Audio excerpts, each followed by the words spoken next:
Good morning, everybody. So myself and Mr. Walker are online this morning, which I'm very excited about. And as Dr. Pugh mentioned, we are a first-year community school. So a lot of the great things that you see on the screen were things that we were able to do within this first year. And before I get into what's on the graphic, I just want to say thank you to Mr. Walker and to the entire team here at Brooklyn Park because it was a lot. It was a lot to jump into, a lot to learn about, but I had so much support and I think because I had such a great team, it's really what was able to make this first year as successful as it was. So jumping into the graphic, there are more partners that we had, but the ones that I chose to list here on the graphic were some of the key players in really getting these numbers that we have listed. And these were some of our most present and involved partners throughout the school year. So I definitely wanted to highlight them. And a special shout out to the Complete Player Charity with Andy Shinling. We have about I want to say three or four mentors that are here throughout the school day, and then they also are here after school doing sports activities and continue mentoring with the students. And then they also support with push into classrooms and academic enrichment. And then we also have another tutor that I want to highlight, the Support by Design team. We recently started that partnership with them the beginning of this year, and it was the first year, but every Tuesday and Thursday since January, and they're going literally until the last day of school. They are here after school providing tutoring, social emotional activities, and just support for our students. And they have been phenomenal as partners. So I wanted to shout out those two specifically. And then we also have Villa Maria, who's been providing counseling services to some of our students. And that was a very high need this year. We saw an increase in the number of students that needed that direct one-on-one service. So we were grateful to have them here this year as well. And then Leading by Feeding is also one that we have often here at the school, and they've been phenomenal in just showing up every month and giving resources to our families because since of our location with us being in a food desert, food is one of the things that families are always looking for and always able to access because of Leading by Feeding, which was really great.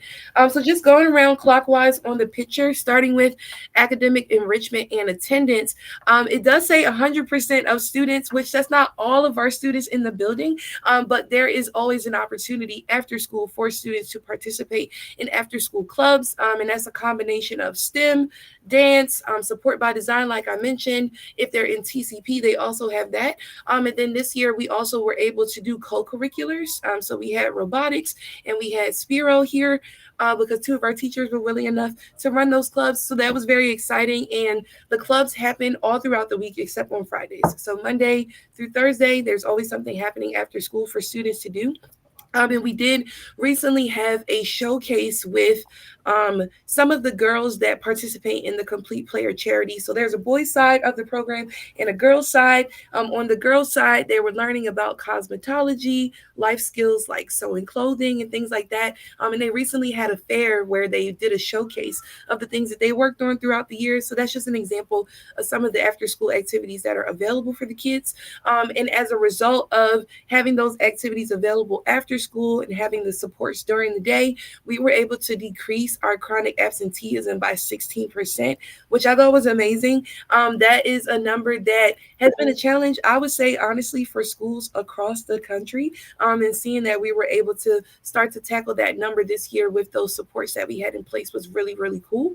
Going to the right of the image, for social, emotional, and behavioral health. This year, we did have a number of assemblies that happened throughout the school year. Each month, there was one that was specific to honor roll and attendance acknowledgments and PBIS. And in addition to those monthly assemblies we were able to host, we also had two specific assemblies that were themed. One was with the NED Show, which focuses on anti-bullying practices and encouraging growth mindset with students. And then the other themed assembly that we had for the first time this year was Raging Reptiles, which was really, really fun. It was a chance for students to get to learn about science, animal science, and also to explore some of their fears by dealing with reptiles. But it was really cool to see the kids kind of push past the things that they may have been uncomfortable with and get that opportunity to interact. And both those assemblies were for the entire school. So with the NED Show, We had them all in the gym all at once. And then for Raging Reptiles, we broke the classes up throughout the day so that every class could get their time with that particular facilitator.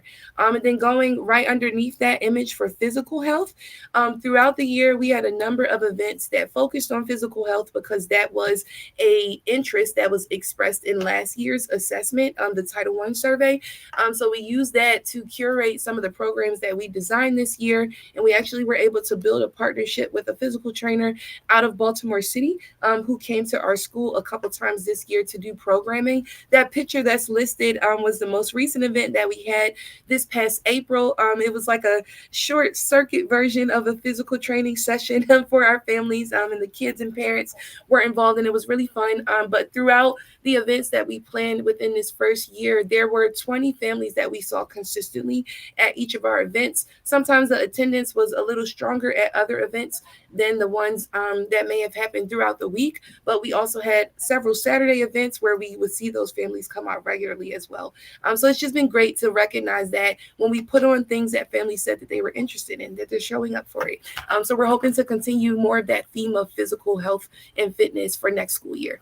And then the last picture on the left, this is a screenshot of a night that we had where there was a session that was done, I'm forgetting the name, by Dr. Lamar Shields, focusing on strategies that we can use or that parents can use to support their boys when they're in school, or even just support them emotionally, because we recognize that there often is a discrepancy between the performance and even the behavioral supports that are in place for boys versus girls in school. He also talked about just strategies that can be used overall, whether it's a boy or a girl, but that session was specifically for parents of young boys. And we had about 40 participants that came throughout that night, that were able to engage in the workshop. There were some icebreakers that we did and some team building activities that's pictured in this image that's listed here. And overall, we also had a huge turnout this year for our adult education classes. We have a pretty popular one that we offer every week, the English Basic Skills class. And that one continues to grow in attendance. But this year, we also launched the start of our adult education series, which we're calling Parent University. So it's an opportunity for our families to come in and take different classes based on their level of experience with certain topics or just things they might be interested in. Within the last few months, our focus has been on parenting classes, but we're also moving into some career advancement, and potentially getting started with enrolling some of our families who are interested in obtaining a GED. So those are some of the snapshots of things that we did for this school year.